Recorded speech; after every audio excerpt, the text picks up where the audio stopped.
Welcome to another crochet tutorial with Cozy Rosie UK. Now today I'm going to be showing you how to crochet these absolutely mega bobble stitches. These absolute beauties have been featured in part 2 and part 3 of a crochet along, which is being hosted by Cozy Rosie UK. So myself, Susanna from Crochet Fospers, and of course the wonderful Helen from Sunflower Cottage Crochet. Now part 2 of the crochet along does feature this beautiful bobble stitch, but you can use this anytime, any place, because it is an absolute monster of a bobble. If you look at it from the side, they have quite a lot of height and they certainly add an awful lot of texture to your crochet projects. Now it's a lot simpler than it looks to make one of these, but I'm going to take you through step by step how to create one. So before we get started, don't forget to hit that notification bell and of course the subscribe button so that you never miss out on another one of my crochet tutorials again. So what we're going to need material wise is a hook and a corresponding yarn. So I have some Paint Box Simply Chunky that I've actually used to make my snowfall tree skirt, and a corresponding hook size of 6mm, whatever it's recommending on the yarn band here. In case you're interested, this is shade 302, which is champagne white. It's more of a cream, but it's not quite cream either, so it's got the word white in it. Now what I've done to get myself ready to practice this stitch is I've done a chain of 13. I've worked into that second chain from hook, and I've worked 1 half double crochet in US terms, and half treble crochet in UK terms into each stitch along. So I have a stitch count of 12, and I've just done 2 rows of that. If you'd need to see a written version of that, it's all over on the blog post that I've linked below for you. So I've done my chain 1, and I'm going to work a US half double crochet, UK half treble crochet into that first stitch. Then I'm going to place my mega bobble into the next stitch. Now ultimately you could consider this a 7 DC together. You'll see why in a moment, but the way that you start any US double crochet decrease is that you yarn over, insert the hook into that first stitch, yarn over to bring a loop up, and then you just pull through the first 2 loops. With the mega bobble, or any bobble stitch really, you just keep working that stage. You just repeat that and into the same stitch. So for the stitch that we're using in our snowfall tree skirt crochet along, we're doing a 7 DC bobble stitch. So we're going to work that part of the stitch. So the yarn over, insert the hook, draw up a loop, yarn over and pull through 2 for a total of 7 times. So we're going to end up with 8 loops on our stitch. So that's 1 and 2. Insert, yarn up, pull through 2. So that's 3. Same again. 4, 5,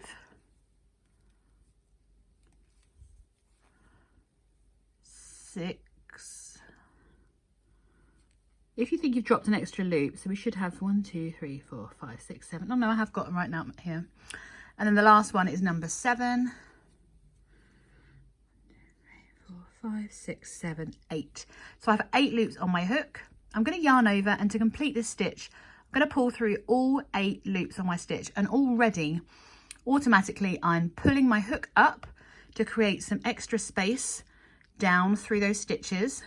So pull down and up with your hook, so down with your non-working hand, and just pull through all 8 loops. We don't chain 1, instead we're going to work a half double crochet into the next stitch. Should we do another one together?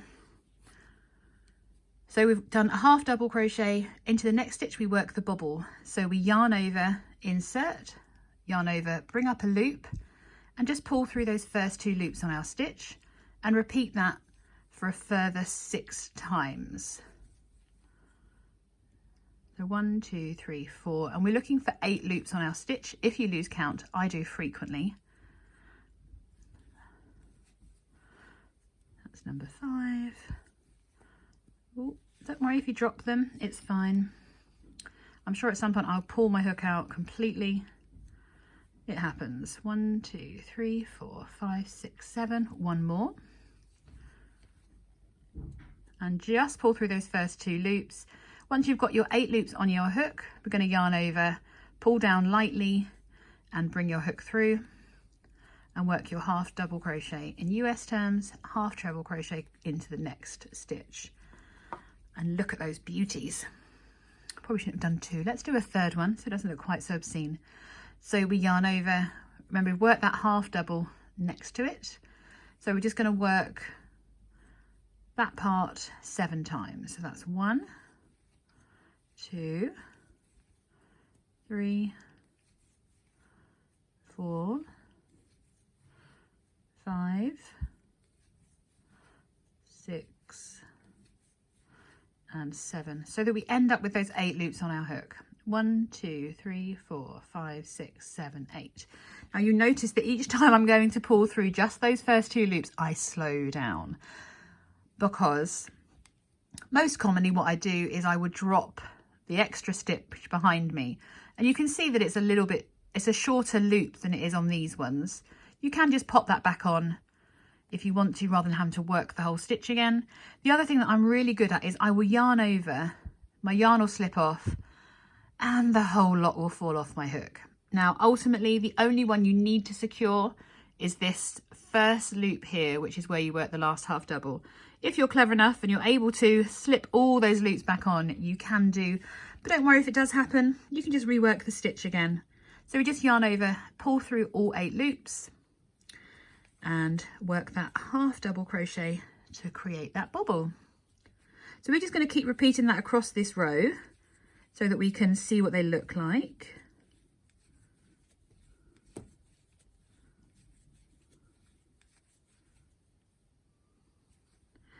Two, 3, 4, 5, 6, 7, 8.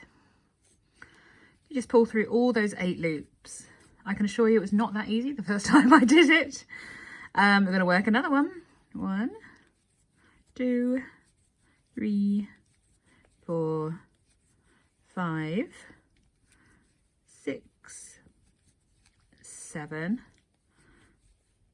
Oh, we don't. I need to do it 7 times, don't we? 1, 2, 3, 4, 5, 6, 7, 8. Perfect.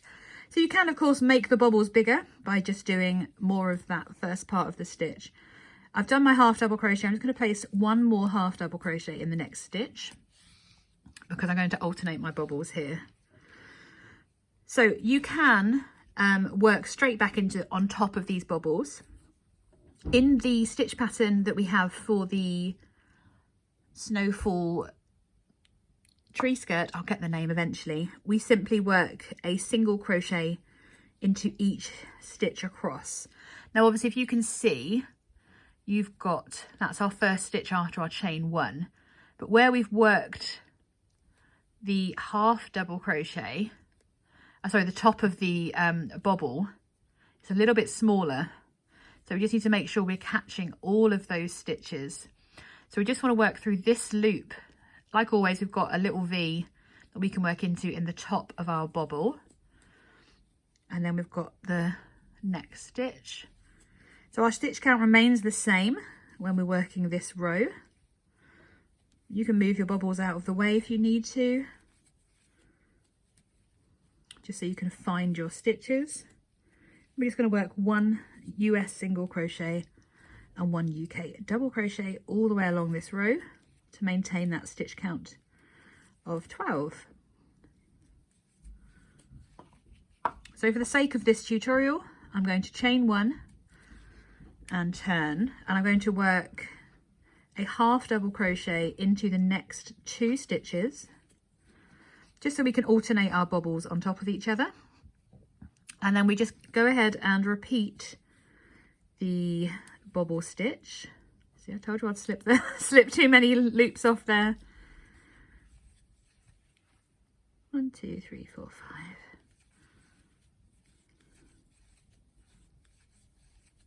So you notice that where the bobbles are, I'm having to adjust my hold of my work a little bit because they do get in the way, and that's fine. That's what they're there to do.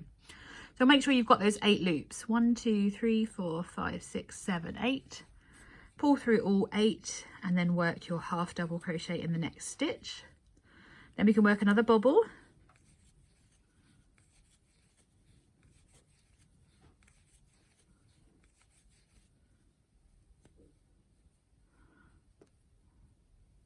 Should come off, there we are.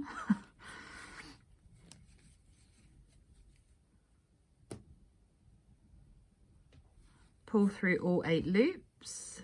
I'm just going to do those 2 so I can show you on this tutorial how they're alternating. So they're just slightly 1 stitch across, but you can stack them very neatly on top of each other as well.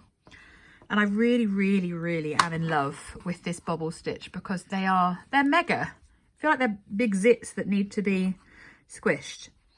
Now this is obviously showing you them being worked on the right side of a project, but if for any reason you need to work both rows, you can just pop them through and they look exactly the same, but they're just on the other side of the work. So if you need to, I know that later on in the pattern, I think it's in part 3, you will need to pop your bobbles through to the other side, I believe, so that they're on the same side. But if you need to, you just literally just push them through, simple as that, and they will stay wherever you put them because they're nice and huge. So I hope this has been a useful tutorial for you and you've enjoyed learning how to crochet a mega bobble. If you do need to take a little bit of time just to get used to making these mega bobbles, because there's a lot of loops on your hook at any one time, these can be made in a smaller hooked thing. When I first started my project, I didn't realize how big this bobble was going to be. And I was working with a hook that had a smaller, I want to say shaft, but that's probably not the right word, but the smaller hook area and a nice soft grip handle. And it was a bit of a squeeze, but you could do it if you needed to. So if you need to adjust your hook to get all of these loops on here, then do so. But just enjoy making these mega bobbles because they are huge and absolutely glorious all at the same time. If, of course, you have enjoyed this tutorial and you've enjoyed making your mega bobbles, don't forget to give this tutorial a thumbs up. And, of course, hit the notification bell and the subscribe button so that you never miss out on another one of my Cozy Rosy crochet tutorials again. Thank you so much for joining me, and I will see you again very soon.